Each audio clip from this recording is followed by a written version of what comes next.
Quando cheguei aqui em 92, fui na casa de uma família, viver lá. Depois de eu ter vivido lá na casa da família, eu quando então pedi àquela família para que arranjasse uma senhora para viver comigo. Então é quando arranjaram esta senhora que eu tenho cá, nesta casa aqui.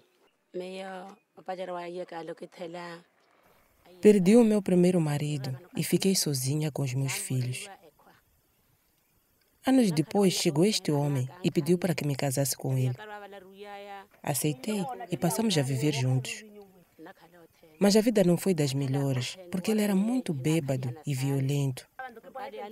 Vendia minha roupa para comprar bebida. Eu implorava para que ele parasse de beber e enfrentava grandes pancadarias.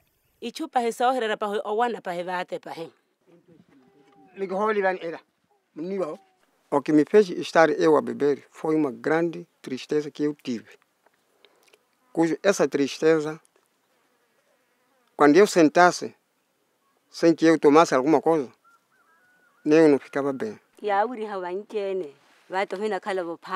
O que lhe motivou a beber foi uma frustração e dor pela morte do seu filho, que ele tanto confiava e que lhe iria cuidar quando ficasse velho.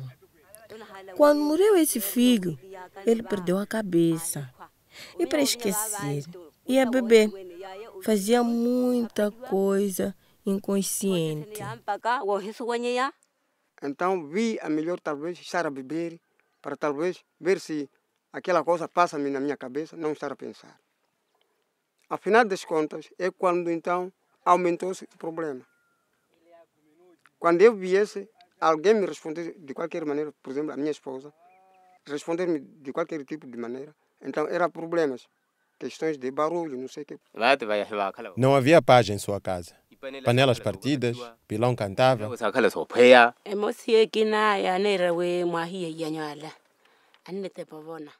Uma parte da minha família queria que eu me divorciasse, mas eu disse: como é que posso deixar este homem se o meu primeiro marido faleceu e agora só tenho este? Não me posso divorciar porque, apesar de todo o sofrimento, ele ajudou-me a amparar as minhas crianças. A outra parte da família dizia para não me divorciar e eu segui os seus conselhos. A vida do Senhor Nascimento, aquilo que eu conheço, nos tempos anteriores e este tempo, há uma diferença. Porque na altura ele bebia muito, era incorrigível. Quando eu fazia aquele tipo de problemas com a minha esposa, a reação dela era de esforçar.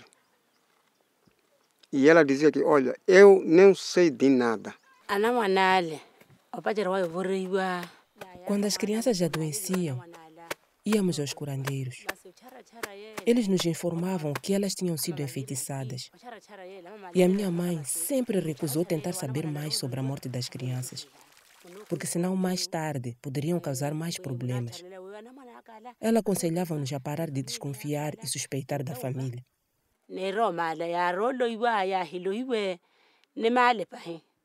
Quando eu bebesse, às vezes, chegava em casa, então desejava de juntar-se com a minha esposa. E a minha esposa sentia cansada às vezes, no momento que sentia cansada. Então, quando não aceitasse, eram problemas. O que me impedia de ter relações sexuais com ele foi pensar em tudo o que ele me fez. Vendeu as minhas roupas, os cadernos das crianças e outros bens. Então, quando eu pensasse em tudo isto, não ficava bem a ponto de não aceitar de dormir com ele. O meu marido achava que lhe tinha perdoado, mas aquilo ainda me magoava, porque os bens que ele levava não devolvia. E quando eu pedisse os meus bens no lugar onde ele penhorava ou vendia, diziam-me para eu levar algum dinheiro a fim de tê-los de volta. Porém, eu não tinha dinheiro. Por isso que mesmo que ele dissesse que tinha parado de beber, por causa desses bens, eu não ficava feliz. Ele achava que tinha razão, porque quando ficava uma semana ou um mês sem que bebesse, achava que estava tudo bem e queria dormir comigo. Mas eu negava, porque ainda estava magoada. E ele dizia: por que me negas se eu não bebo há muito tempo? O que me fez parar eu estar a consumir o álcool foi através de a minha esposa eu ter penalizado nela porque daquilo que realmente estava a dizer, eu também já estava a sentir, com aqueles conselhos que os outros estavam a dar, que olha, é bom você estar a ouvir da sua esposa o que está a dizer e entrarem de acordo, sentarem, terem um consenso.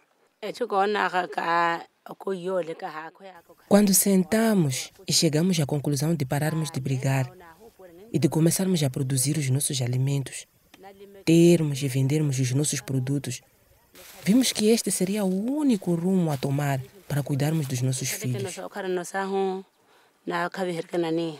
Eu via que realmente aquela agressão que eu fazia com a mãe, então as crianças sentiam-se prejudicadas porque realmente não estiveram a tomar um bom caminho. Ficavam assim abralhados. E com aquele problema que os levava, então quando andavam de qualquer maneira. Agora eu sentia que assim estou a prejudicar o futuro dos meus filhos, que assim vão ficar sem saber nada. E sem saber nada é um problema muito pesado. Quando alguém não sabe isto, quer dizer, não ir na machamba, não saber respeitar o outro, é quando existem problemas. Porque quem não tem amigo, esse não é pessoa. O que me levou a não sair de casa foi o fato dele ter me ajudado a cuidar das minhas crianças.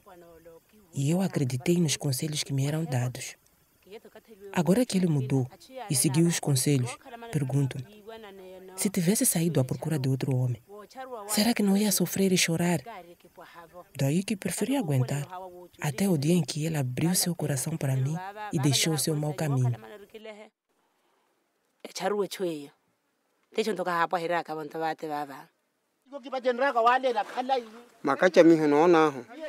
A vida que eu levava roubava a nossa paz. Reinava a desobediência, as crianças andavam sempre tristes. Assim, eu e a minha mulher sentamos para ver se poderíamos cultivar a harmonia no lar, para que os nossos filhos gozassem os seus direitos como outras crianças felizes. Concordamos? Eu abandonei aquela vida, agora o nosso relacionamento está bem.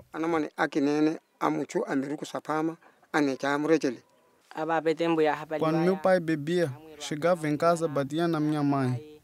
E nós fugíamos para o mato, dormíamos lá. Mas agora que ele deixou de beber, dormimos dentro de casa. Estamos satisfeitos por ele ter deixado de beber.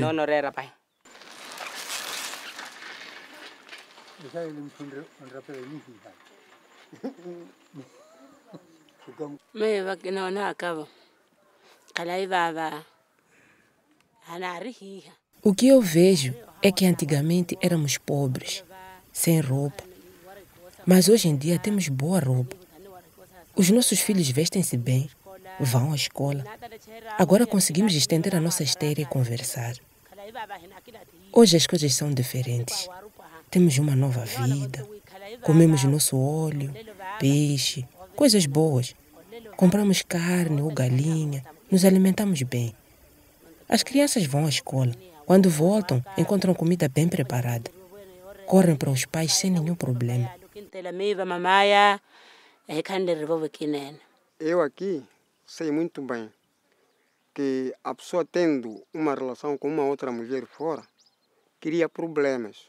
Então, aquele ambiente que vocês levavam, já quando você tem um parceiro fora, é quando já está a mudar. Porque o ambiente não é aquele que vocês traziam. O respeito de lá fora e o respeito da casa já não está a corresponder-se. Então é quando o outro topa que este amigo tem alguém. Porque o ambiente que está a dar aqui não é como dantes. Cria o problema da casa danificar-se. Por quê? Porque lá fora, quando tem alguém parceiro, temos esses problemas que agora existem de SIDA. Traz problemas graves, mais que graves, que já não poderia ser.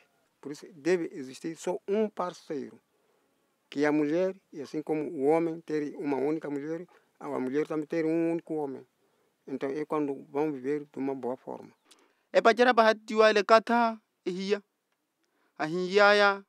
A vida dele mudou. Ficou mais saudável. A felicidade voltou ao seu lar. Obedece à mulher e ela a ele. A produtividade voltou. A paz também. E eu Decidi seguir os passos e ver se posso ser como ele. Deixei essa vida de beber para ficar com a minha mulher em paz. Eu agora vi que aquele ambiente que eu trazia, já é diferente. Agora já existe um sucesso, um respeito muito forte e que aquele respeito também vai fazer fortificar os nossos filhos. Por isso, quando existe um problema a resolver, resolvemos, eu e a minha esposa, em conjunto, para termos um consenso melhor. Não por agressivo, nem barulho, nem nada, mas com respeito. E as nossas crianças também sentem satisfeitas quando vêm eu e a minha esposa a conversarmos de uma boa forma.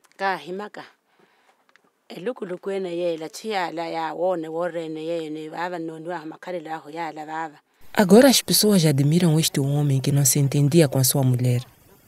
Agora está melhor. As pessoas até aparecem para nos perguntar como é que ultrapassamos os nossos problemas. Dizem que querem seguir o mesmo caminho que nos trouxe a felicidade.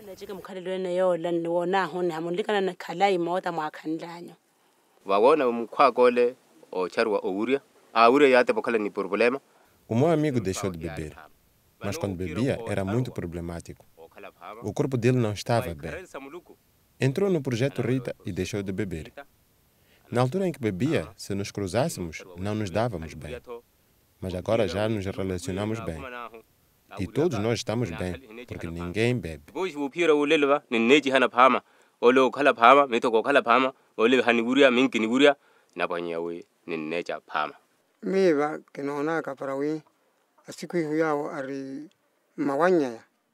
O que vejo em relação aos amigos que estão nos seus lares é que, para mudar, acho que tenho que te lhes aproximar.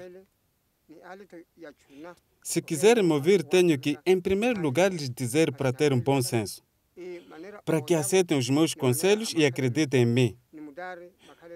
Que se lembre de tempo em que nós não tínhamos paz por causa da nossa maneira de viver e que agora mudamos. Espero que sirva de exemplo para eles, que sintam remorsos e deixem o errado. Mas o olho como não mudar, então maneira olho na mula mukate ni mudela ka epa e chuila muneranyo nkahiane.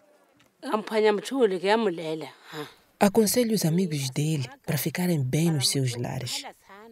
A bebida tem que se abandonar, deixar a raiva. E nós, mulheres, que cultivemos. Se não formos a Machamba, tornamos-nos pobres. É preciso ir a Machamba e fazer outros trabalhos. Quanto mais fizerem isto, mais estão a convencer os maridos e fortalecer o vosso amor. E assim ele poderá refletir e pensar: o que estou a fazer? Minha mulher me respeita. O que estou à procura? Nós que cultivamos, se não formos às Machambas, tornamos-nos pobres. A mulher já está libertada. Todo homem é igual, menos os sexos que são diferentes. Mas o direito da mulher, assim como do homem, são os mesmos iguais. Por isso, então, a pessoa que põe a escravizar-se à mulher, essa está na perdição. Está perdida.